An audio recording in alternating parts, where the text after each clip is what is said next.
To me, the essence of being an FA is the ability to go create a relationship based on empathy and trust with a perfect stranger in a short period of time. And it takes a long time, as you know, and your audience knows, to develop that skill, because your prospective client and your client, well, they'll never rise to the level of your industry knowledge. Mm-hmm. They just want to know, A, that you know, and B, you're going to take care of them for an extended period of time.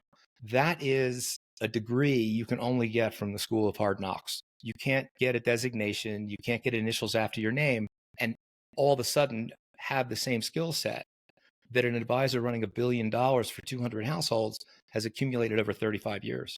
So there are significant challenges ahead, and most of the firms out there have lost focus as to how to really develop that next generation. This is the Future Ready Advisor, a show about transforming your financial advisory practice. I'm your host, Sam Sivarajan, a wealth management consultant, behavioral scientist, and keynote speaker. In this podcast, I dive deep into the real challenges advisors face and bring you insightful conversations with top industry experts. Together, we'll explore practical strategies grounded in behavioral science to help you better serve your clients, optimize your time, and build a future-ready practice. Hi, everyone. I'm your host, Sam Sivarajan. Welcome to today's episode of the Future Ready Advisor.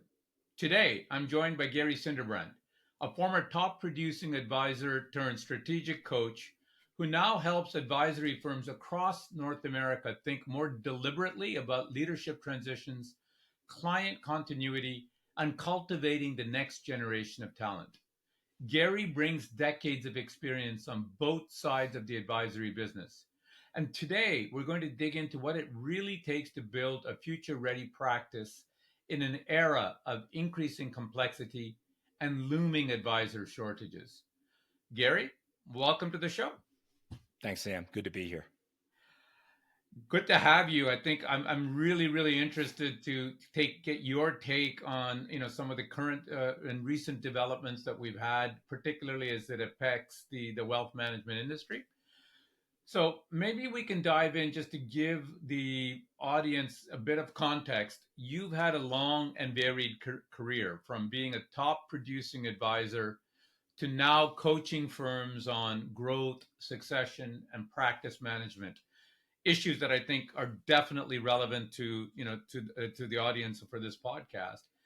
Can you walk us through your journey and what some of the pivotal moments that shaped how you think about building, shall we say, enduring advisory practices? Sure. So my journey started shortly after I graduated college. I knew I wanted to be in a role where I didn't have any preset hours. I didn't have any quotas that I had to meet, and I wanted to kind of go my own way.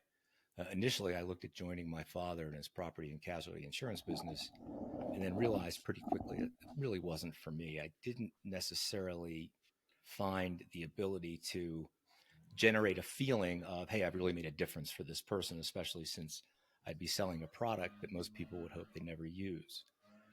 So I knew Merrill Lynch was opening an office in Atlantic City, New Jersey. Casino gaming had just passed, and they were opening an office right down the street from a company called Beige, which is a name some of you may remember. I applied. I was lucky enough to get hired. I was hired at age 24 and went through their training program. And for the first year, literally had no idea what I was doing. Fortunately, most of the clients I was able to bring on board understood that they weren't going to give me a lot of money because I didn't know what I was doing. And at the end of the year, I didn't like it at all. I had not really helped anybody. I had done some strategies which were recommended to me, which didn't make anybody any money. And I think I probably made more in commissions that first year than my clients earned. So I got on somebody's radar somehow. In the midst of thinking about quitting, I was fortunately identified by a regional manager who started to develop me and mentor me and give me the kind of training that I needed. And by my second year, I was on track for first quintile type numbers. By my sixth year, because I stopped selling what Merrill Lynch was asking me to sell and started listening to what my prospects and clients were concerned about, I had punched through $1 million in production, which was by then considered kind of the gold standard. In today's dollars, that would be about 2.5 million. Hmm. So started to, again, get noticed a little bit more. I was asked to go speak at a few other offices to talk about what I was doing. And I'd say a couple of years later, senior management approached me and basically observed, we don't see you doing what we trained you to do, but whatever you're doing seems to comport with the direction we want to go. Keep And it doing was it. kind of, yeah, keep doing it. It was kind of at the forefront of financial planning, which to me was always outcomes based investing. You're Mhm. here, we called it point A, you want to go here to point B. What do we need to do in the middle to accommodate the things that we know, the things that we don't know, and the things that we don't know, we don't know. Mhm. So I put together a training program with another financial advisor. They ran a pilot. It hit more so than we thought, and it ran for about 12 years. And I had the privilege of training over that period about 10,000 Merrill Lynch financial advisors, Wow. many of whom I still work with today. I stayed in the business up until about 8 or 10 years ago, did a small startup, and then was going to come back in the business in 2018, 2019. And I was trying to decide, did I want to come back in and produce, or was I more interested in possibly continuing to teach? I approached Merrill Lynch. They were very interested in bringing me back as a contractor, which I was fine with. Mhm. And then COVID hit. So I was like, well, don't think I'm going to do that. So I developed my consulting business, which I continue to promote today, working with usually pretty experienced advisors Mhm. and more and more, their next generation potential successors. And that's where I spend the majority of my time. A lot of fun, I can see, but a lot and a wealth of knowledge that you're obviously sharing with your clients and with the industry. Let's shift to the big picture, Gary. So you and I talked about it before, but a recent McKinsey report projects a shortfall of up to 100,000 financial advisors, primarily in the US, by 2034. Now, you've worked with firms, you just talked about navigating the next generation, succession, practice growth. Does this looming gap resonate with what you're seeing on the ground? Sam, I see it every day when I talk to other advisors, but there is, especially among advisors of my vintage, there is almost a denial. When you're growing Hmm. up and you think there's a monster under your bed, don't look and it won't be there. Right. That's how a lot of advisors are approaching succession. They know it's coming. They're trying to make certain moves that they believe will help them get there. But mostly they're identifying successors that would not qualify as advisors if they had to exist on their own.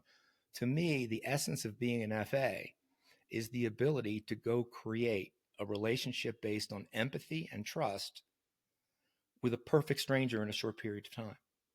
And it takes a long time, as you know, and your audience knows, to develop that skill because your prospective client and your client, well, they'll never rise to the level of your industry knowledge. Hmm. They just want to know A, that you know, and B, you're going to take care of them for an extended Hmm. period of time.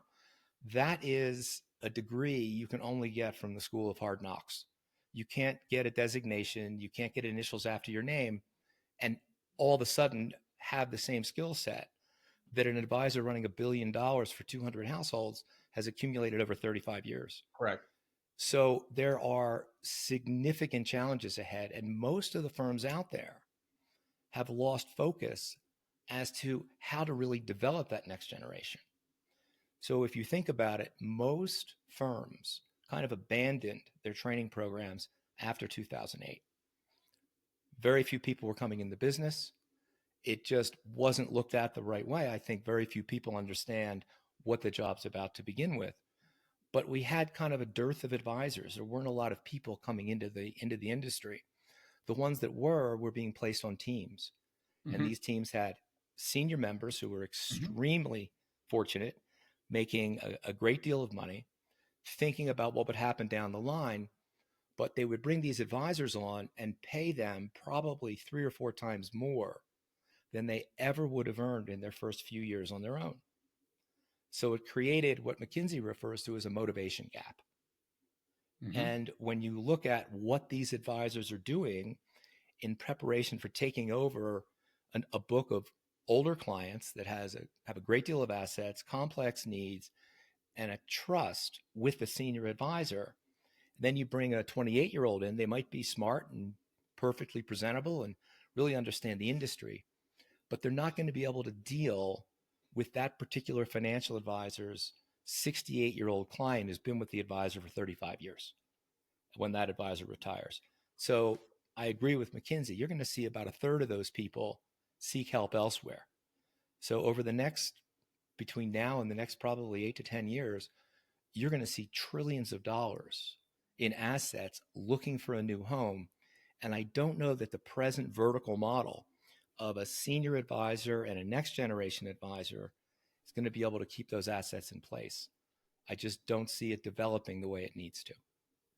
I want to explore that a little bit deeper because I think you make an interesting, if controversial point. I like this concept of motivation gap. If I understand you correctly, and correct me if I'm wrong, but like the 68-year-old advisor or the senior advisor that has built their $1 billion book over 30 years, who's been through the school of hard knocks, who's been through the training programs that were offered before, had, as you said it in your own career, had some very early quote unquote failures in their development where they weren't getting the results that they wanted either for their clients or for themselves.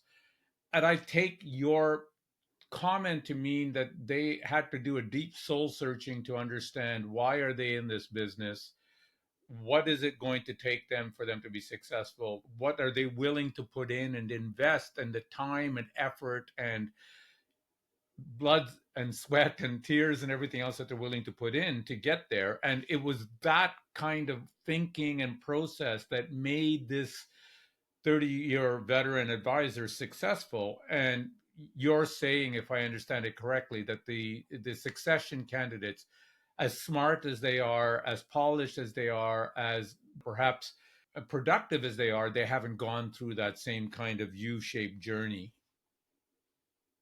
No, I think Is that's that exactly fair? correct. Yeah, I think that's right. Uh, any advisor that I talk to that started, let's say, anytime between 1980 and, call it, 1999, when you ask them if they can remember what their first few days were like as a producer, they can tell you in great detail almost everything they did. They can remember emotionally how they felt, usually scared to death. They can remember the feelings of kind of impending doom if they fell behind, because no Mm-hmm. one knows they're going to make it for sure when they start. You get a Mm-hmm. desk, a phone, and a small salary. And that salary is only there to cover the benefits that are mandated. So you have to go out and try and figure it out. You start out with a list of potential prospects Mm-hmm. that you show your manager before you start. That usually takes you about 2 days to go through, and they never end up as clients going forward. So you go through a period of stops and starts, Right. primarily driven by fear. There's no plan B. I mean, if you don't get it done or figure out a way to get it done, either by emulating what someone's teaching you to do or eliminating as many mistakes as possible early on, you're not going to be there. So that's why the failure rate in this job when you start is somewhere in the 80% range, just making it out of your second year. It's a very, very difficult business to break into, but if you're built for it, it's the greatest job in the world. The problem is you don't know that until you push through those early things and start to figure it out. With the people coming in today, they're not motivated the same way. They negotiate extraordinary compensation before they join a team.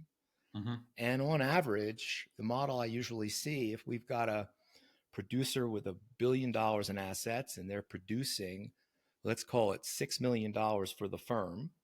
Mm-hmm. So, and getting paid out a significant chunk of that, they may cut their junior producer in the first year for 10%, maybe 12%, and then maybe 15% by the third year. So by the third year, that underlying producer who's never brought in any assets on his own is making several $100,000, Mm-hmm. which if they had to do that on their own, probably wouldn't even have made it. Mm-hmm. So it's very demotivating. And then the junior producers are going to sit and wait for the senior producer to retire, maybe Mm-hmm. 5 years down the line. try and maintain a position in that book, but they lack the experience of being able to go out and form those empathetic relationships, especially with the heirs of that producer's Right. older Right. clients. There's no connectivity whatsoever. So a lot of these books are going to run off. And since most of these firms' retirement plans are dependent upon, this is speaking the broker dealer community, are dependent upon payout after the senior producer retires. As that business tails off or goes down, ultimately the amount of money that producer is able to monetize in retirement is going to go down as well. And it's a tough problem to solve. But I think it's you identified something that I can totally see as being an issue, and I get that there's always this, the older generation always thinks that the next generation isn't ready kind of characterization. But I think you're right that the it is a tough business in the best of times, and you develop your resilience and your skill set and your toolbox by going through those tough times to figure out what works, etc. So how are you dealing with this? How are you dealing with your clients, your consulting clients that you're talking to, these advisory practices? What are you telling them to do to get ahead of this problem, and how are they reacting to that? So I would tell you that initially, when I go in and do my analysis, most of these books come out the same. Let's stay with our $1 billion book doing $5 million in top line production with Hmm. 200 households. 40 or 50 of those households are probably doing 80% of the productivity. Right. So I break it up. I don't just do the 80-20, but I break it up into tiers. I've got a top tier, a mid tier, and a low tier. Every financial advisor has the same pattern when they develop these large books. In your first few years, you're going to bring on board anybody that can literally fog a mirror. You need the assets, you Right. need the Right. productivity. You're going to take on anybody that will take you. And you And you have the make these time. people, absolutely, you make these people all these promises, and you're spending, rightfully so, in your first several years, the vast majority of your time hunting for new money, hunting for new relationships. You're out there. But most of the relationships you're bringing in are probably not the kind of relationships you would bring in as an LOS 30 FA with $1 billion. You wouldn't go after them. The problem is they're still in your book. They're your Hmm. friends. You've promised them certain things. You don't talk to them very frequently. So that bottom portion of the book, which probably comprises 75%, is probably responsible for no more than 20% of the overall productivity.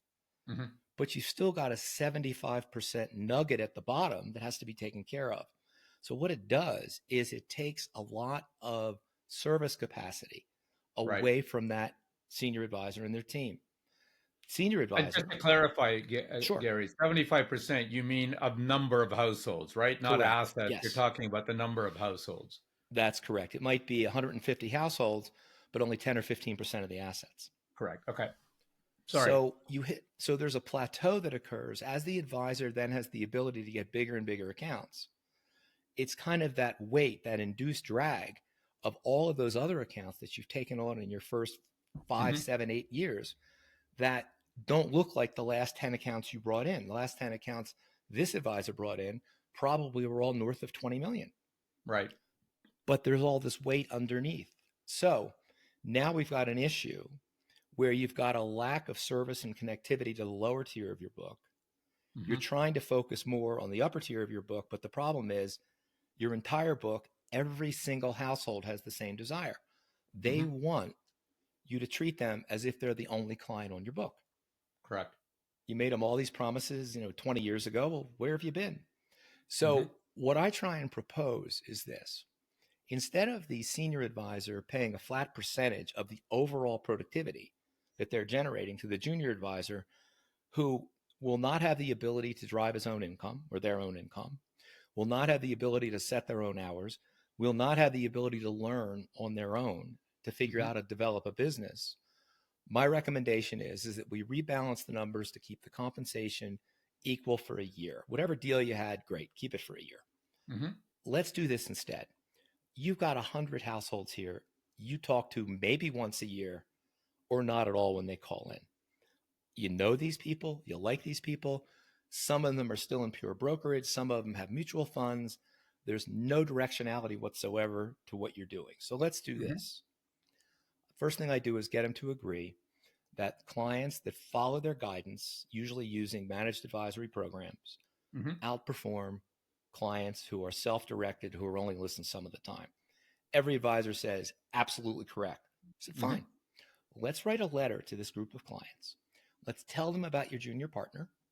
Let's tell them that you seek to improve the level of interactivity, service, and want to make sure you can get them to the goals that are most important to them as a client because they're most important to you as the advisor.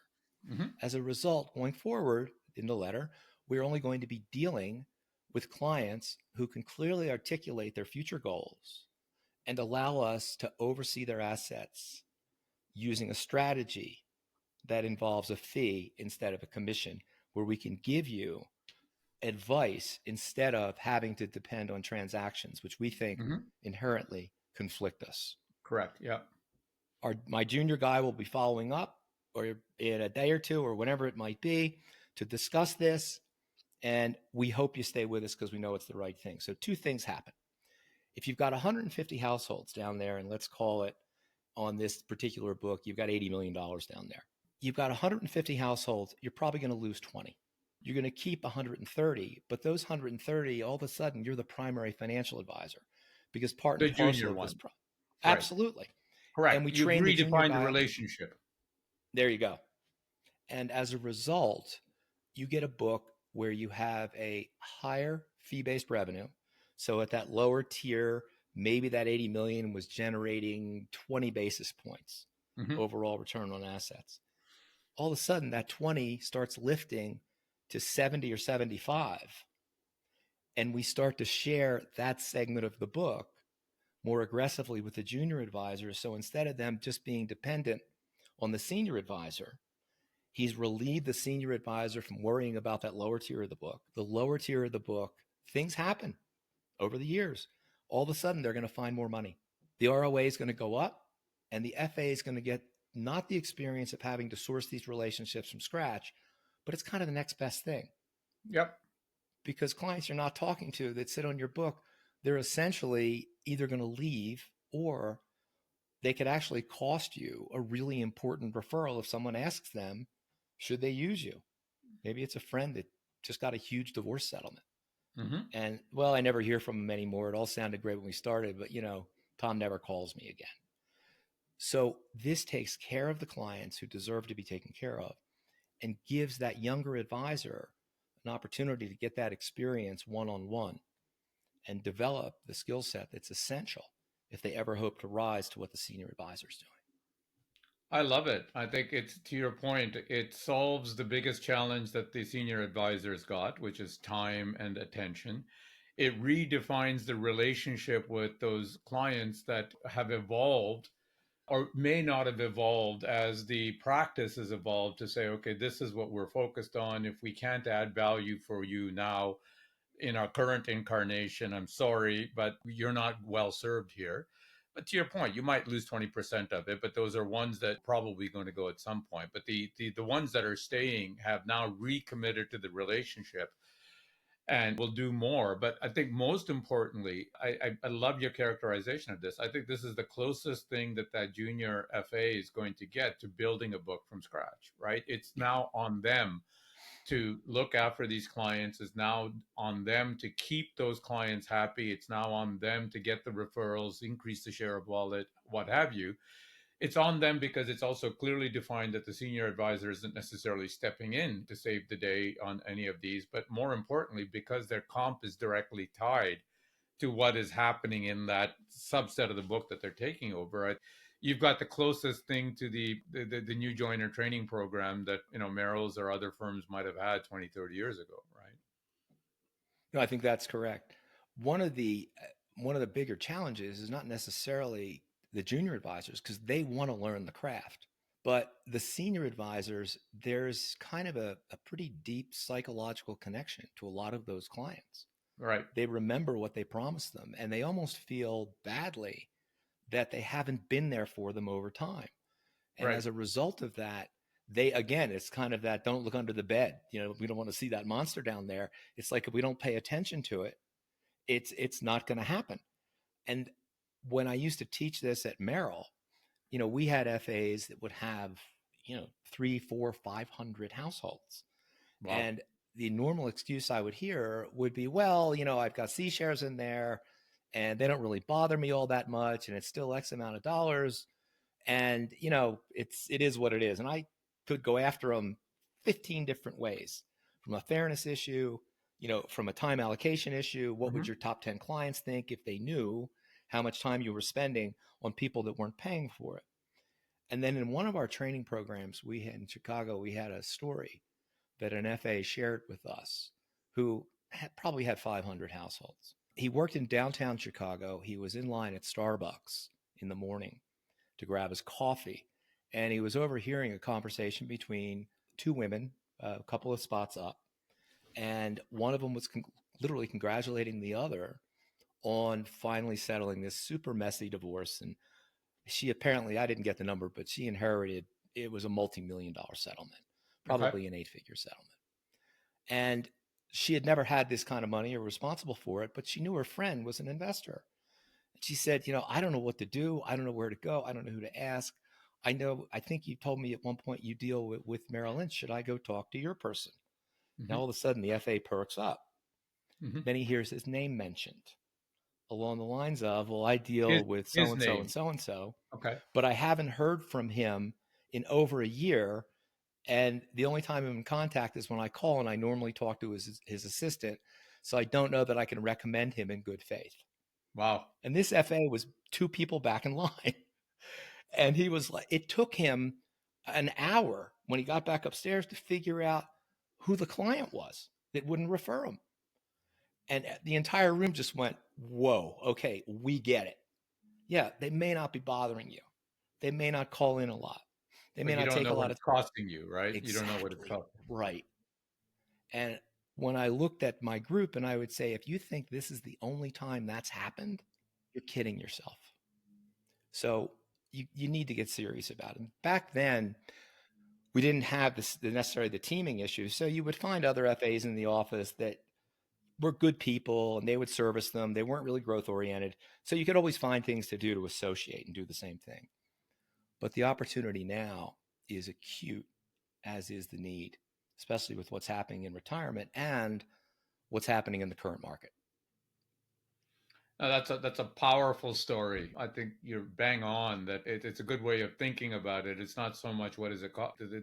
It's not having those clients. You're serving them, quote unquote. But I think it's like anything else from economics 101. It's the opportunity cost. What are you giving up by having those clients and not servicing them properly? You're not creating a great experience for those clients. You're taking away time from your own efforts to kind of go after the type of big clients that you're used to serving. But more importantly, I think you're potentially hurting future business because those clients are that you think that you're being loyal to and serving don't feel that you are serving them and are not going to they're going to vote with their feet eventually, right? It's exactly right. And it doesn't matter how large the book is, it still segments the same way. And Correct. FAs will come up with a variety of excuses as to why they won't do it. But what's incredibly frustrating is they turn their next generation FA into kind of an indentured servant. They're good with planning. They run my plans to help with my presentations. They're good with tech, this, that, and the other thing. And that's not in the job description. Yep. The job description is empathy, trust, and discipline. That's in the job description. No, and I think to your point, even from a pure self-serving point of view, if you think about eventually retiring and having a successor take over that book, if your payout or your reputation in the community or even just your sense of a job well done, you want to make sure that that next generation is as ready as possible to kind of do the type of work that you did to the level that you did it, if not better. And you need to prep them properly for it. And I think to your point, like it's easy enough to sit there and say, well, like I've got this indentured servant or whatever, even if I'm paying them a lot of money. But if you're not developing their capabilities, their empathy, their ability to serve the clients, I think you're doing yourself, the client, and quite frankly, I think the industry and the name of a financial advisor, you're doing a bad service, right? There's no question about it. And so the model of taking an individual that has had no production experience whatsoever and plugging it into a team for something that may or may not happen someday, I think is fundamentally flawed. FAs, senior FAs have a tendency to get married way too quickly. And it's easy to get married and put yourself in a partnership. Divorce is incredibly difficult if you're going to break up one of the partnerships. Mm-hmm. I've been on both sides of that with clients I've advised. Right. So one of the things I recommend is if you haven't really designated a successor yet, why don't you try out several people? Correct. Why don't you create joint production numbers and give 10 or 15 of these lower tier relationships, less contacted relationships, to 2 or 3 different advisors and say, here's the mandate. And you lay out exactly what you want them to do. We want to get full profiles. We want to convert them to an outcomes-based approach. We want to gather Mm-hmm. supplemental assets. We want to make sure that we're in contact with them on a regular basis. Mm-hmm. And we want them to view us as their primary financial advisor. And we want them to refer you additional business. And let's see, of the 2 or 3 advisors you're trying out, who can meet those standards, because that's the role that the senior FA is playing. If you want to be successful as an FA at the level of a lot of the people of my vintage, if you will, you've got to really want it. Correct. You really do. And you've got to put yourself out there, and you've got to take the risks, and you've got to take the hits. You're going to get knocked down. Just keep getting back up and moving forward. Let's And see doing the if we right can. thing, right? And Always.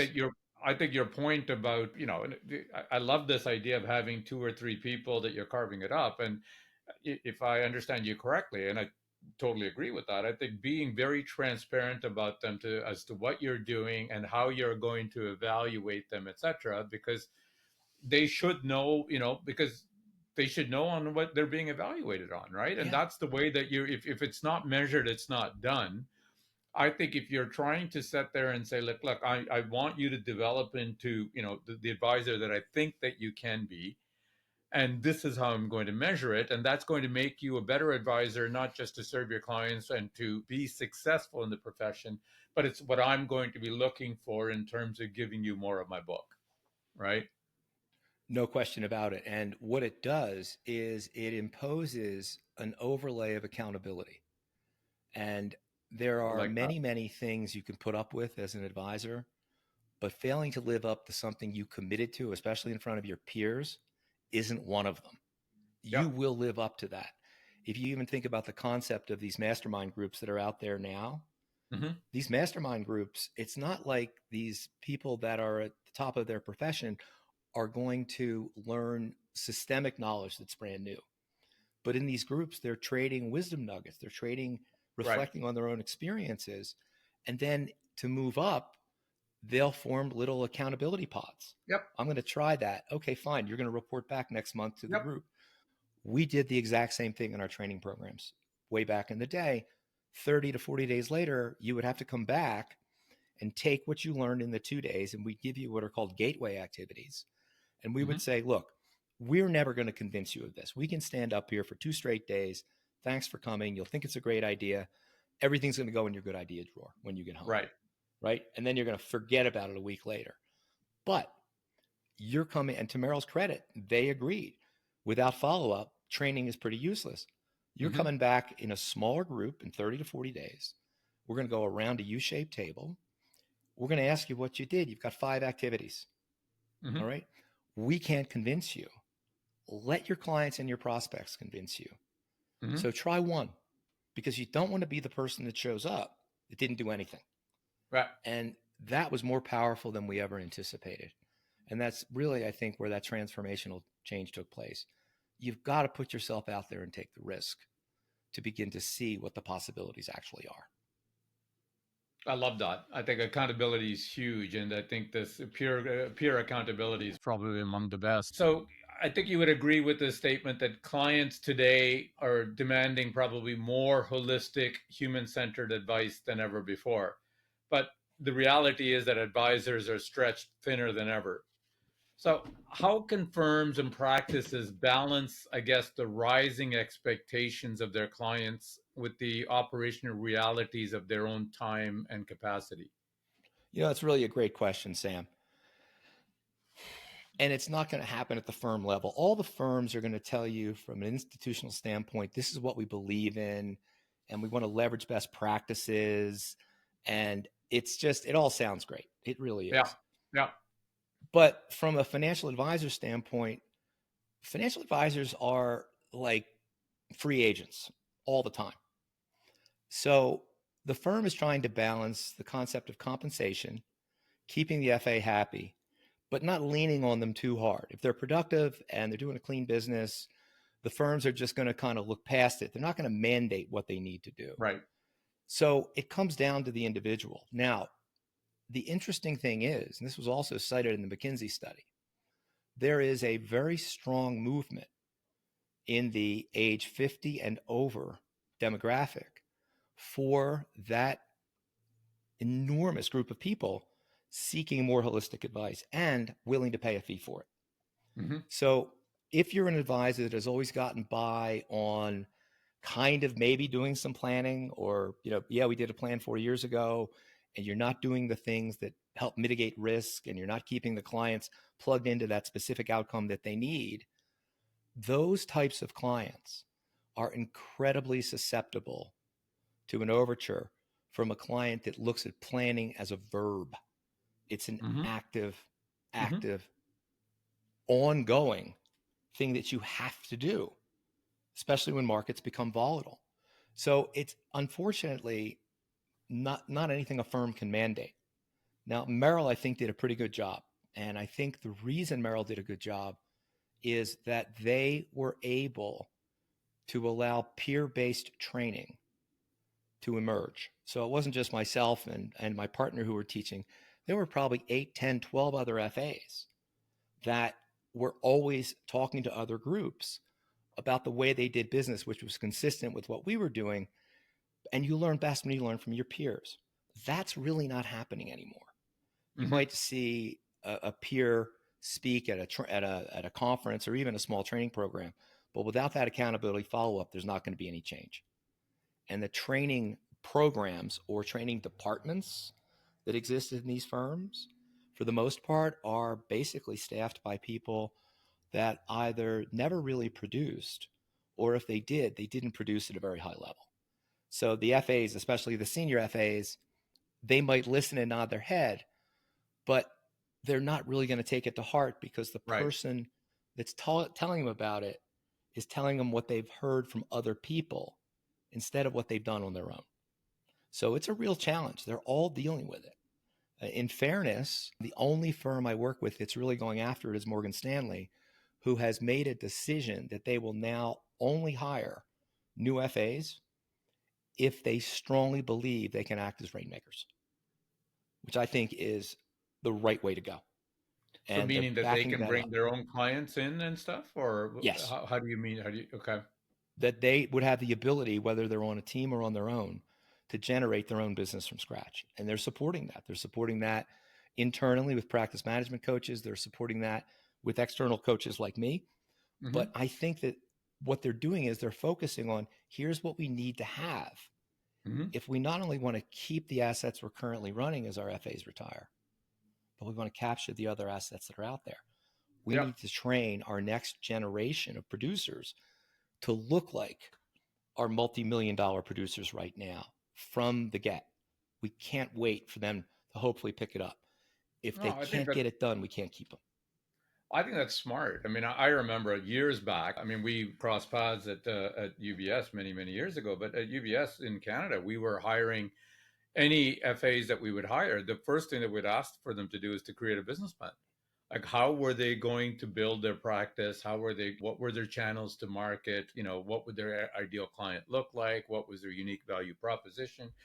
And the reality of it is not that we expected that business plan to be executed per se. What we wanted is two things. Number one, like what you said, this mindset that they're bringing in, that they're coming in thinking, yes, I am responsible for my own development and for my own practice development. But secondly, I think is the thinking that was going on about for them to actually give some thought as to how they're going to go to market, what channels are they going to use, how are they going to. And I remember having many conversations. It's always invariably the business channel. Oh, I'm going to go finders. I'm going to have centers of influence that are going to. I know these lawyers or these accountants, and I'm sure you've had this many times. And my answer always back was, well, you and the 40,000 other advisors are all talking to the same 10 lawyers and accountants. So yes, it's a strategy, but you like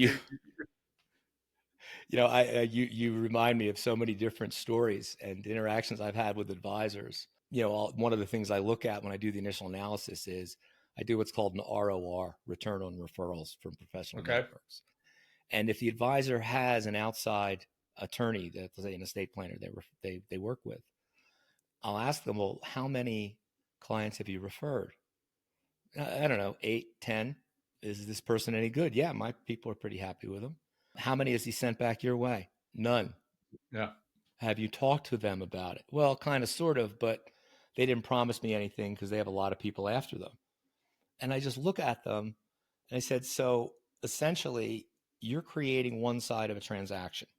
right, Your transaction is you're walking in someone who's going to spend money someplace else with someone you're introducing them to and purchase a service.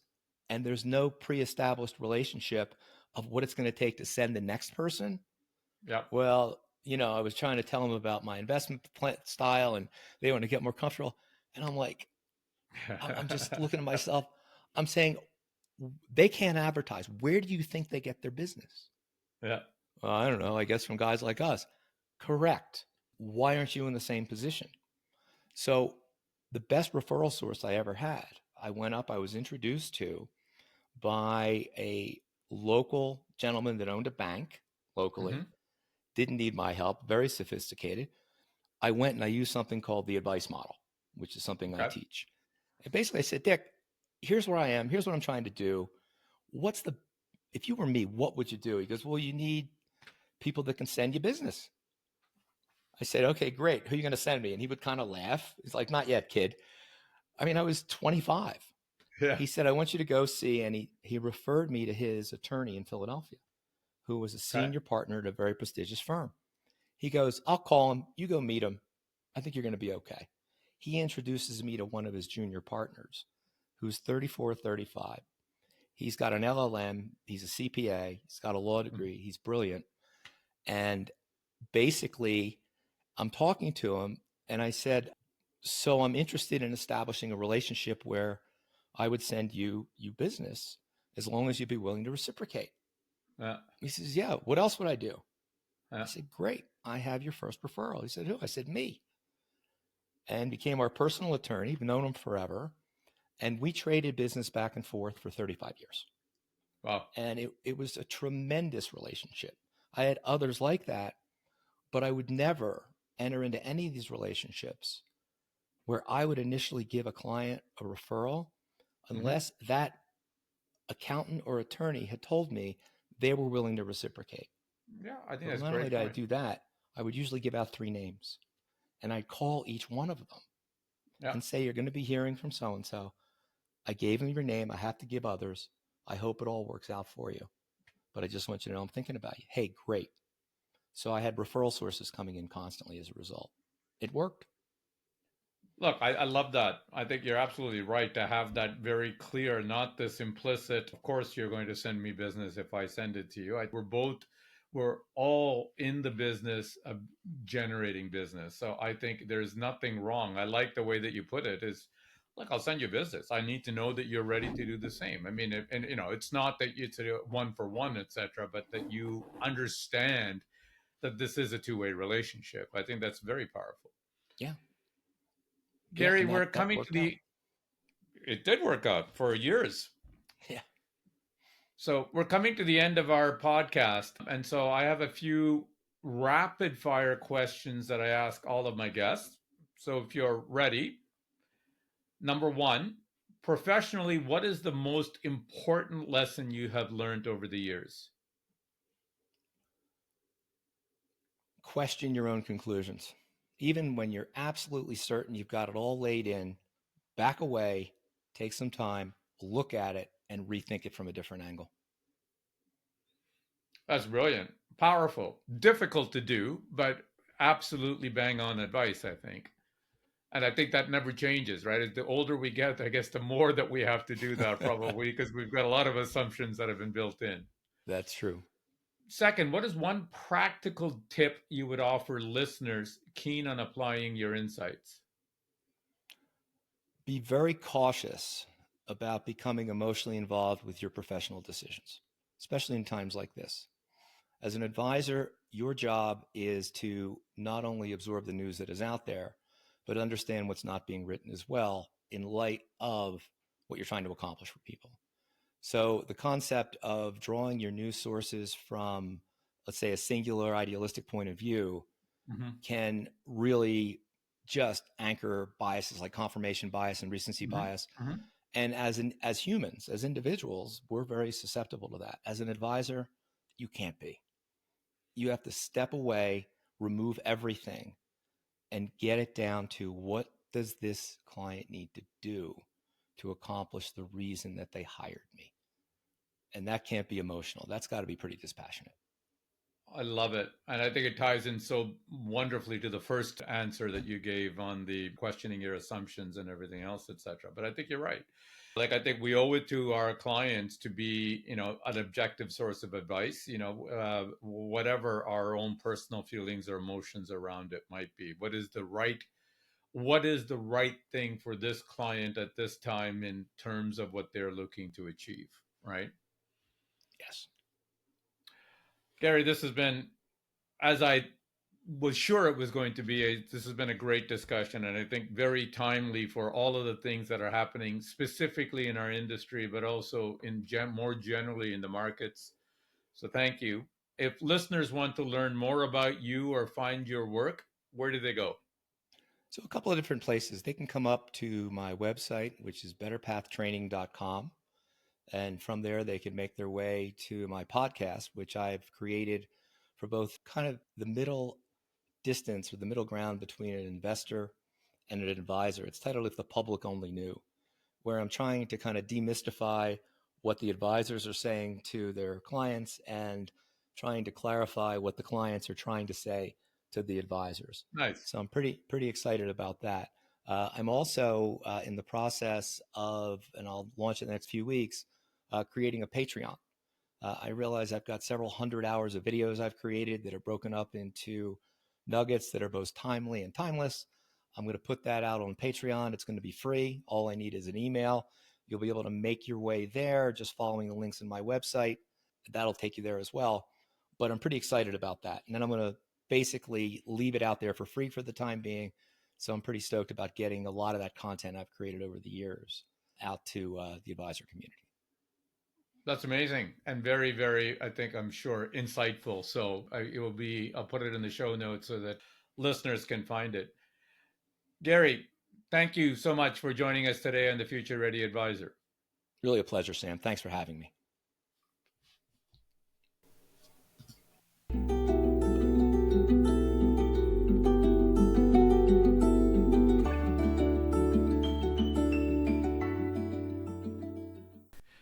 In this episode of the Future Ready Advisor, I spoke with Gary Sinderbrand, a former top producing advisor turned strategic coach, about the looming advisor shortage and what it really takes to develop the next generation of financial professionals.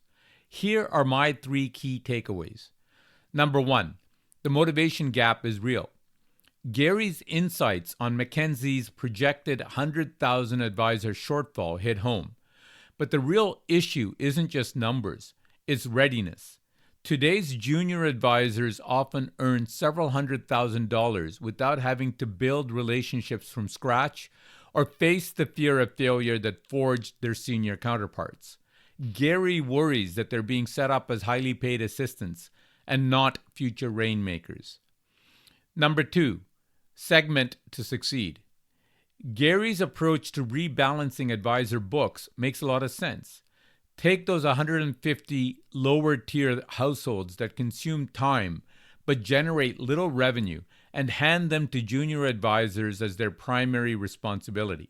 It solves 3 problems at once: frees up the senior advisor's time, gives junior advisors real client relationship experience, and often increases the revenue from those relationships through better service and fee-based strategies. Number 3, question your own conclusions. Perhaps Gary's most powerful advice came in our rapid-fire round. Even when you're absolutely certain about a decision, step back and examine it from a different angle. In our emotionally charged markets and politically divided world, advisors who can remain dispassionate and objective become invaluable to their clients. The advisor shortage isn't just about finding warm bodies. It's about developing professionals who can truly serve clients across generations, and that requires intentional, often uncomfortable changes to how we've been doing business. You've been listening to The Future Ready Advisor. If you enjoyed the show, please leave a review on Apple Podcasts or a rating on Spotify, or share your feedback wherever you listen. Be sure to follow the podcast so you never miss an episode. For more insights on how to keep your practice future ready, visit www.samsivarajan.com. You can find the link on the show notes. There you'll find free tools and resources, along with exclusive bonus content from these podcasts. Thanks for tuning in, and I look forward to sharing more strategies with you in the next episode.